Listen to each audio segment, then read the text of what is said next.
হচ্ছে সামনে রমজানকে সামনে রেখে, যাতে সাধারণ জনগণ ক্রয় ক্ষমতার মধ্যে বলতে তারা যাতে ক্রয়টা অন্তত পক্ষে করতে পারে, তার জন্য আমাদের আজকের এই আন্দোলন। কিন্তু আমরা চাই আগামীতে গভর্নমেন্ট এই ফলকে তার যে বিলাসী পণ্যের তালিকা, সেই তালিকা থেকে বাদ দেয়। কিন্তু আমাদের বর্তমান দাবি যে 10% ভ্যাট যেই সম্পূরক শুল্কটি আরোপ করেছে, সেই আরোপের মাধ্যমে আমাদের সাধারণ ভোক্তারা ফল খেতে পারছে না, ফল ক্রয় করতে পারছে না। তাই আমরা যারা আমদানিকারক রয়েছে, আমদানিকারকরা ক্ষতিগ্রস্ত, আমাদের ফল বন্দরে পচে যাচ্ছে। এই কারণে আমরা চাই অতি সত্বর আমাদের এই দাবিগুলো মেনে নেক। 10% যে অতিরিক্ত শুল্ক আরোপ করেছে, সেই 10% শুল্ক তারা প্রত্যাহার করুক।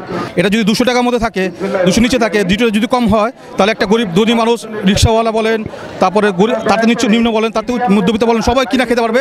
সবার জন্য, সমাজের জন্য ভালো। 60% মানুষ দারিদ্র্য নিচে বসবাস করে, ওদের কিন্তু সাহায্য নেই ফলটা খাওয়ার জন্য।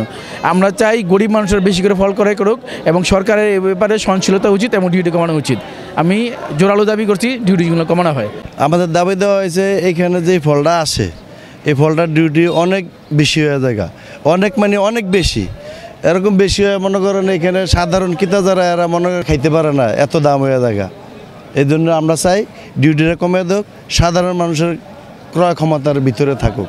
বর্তমান সরকারের কাছে দাবি দেওয়া আমাদের যে বর্ধিত ভ্যাট বসাইছে ফলের উপরে, এই ফলটা ঊর্ধ্ব করে দেওয়ার জন্য স্বতঃস্ফূর্তভাবে আমরা এই মানববন্ধনে অংশগ্রহণ করছি, সমস্ত ব্যবসায়ীরা মিলে। এই মানববন্ধনের মাধ্যমে আমরা সরকারের দৃষ্টি আকর্ষণ করতে চাই অতি সত্ত্ব তাড়াতাড়ি আমাদের এই 30 লক্ষ লোক, মানে আমরা এই ফলের ব্যবসার সাথে জড়িত। আমরা দেখবেন ছোট ছোট বাজারেও একটি ফলের দোকান পাবেন।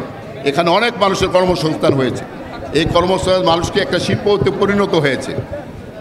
এই কারণে আমরা বলবো এই মানুষগুলাকে যাতে ব্যবসা বাণিজ্য সুন্দরভাবে পরিচালনা করতে পারে সেই ব্যবস্থা করে দিবেন।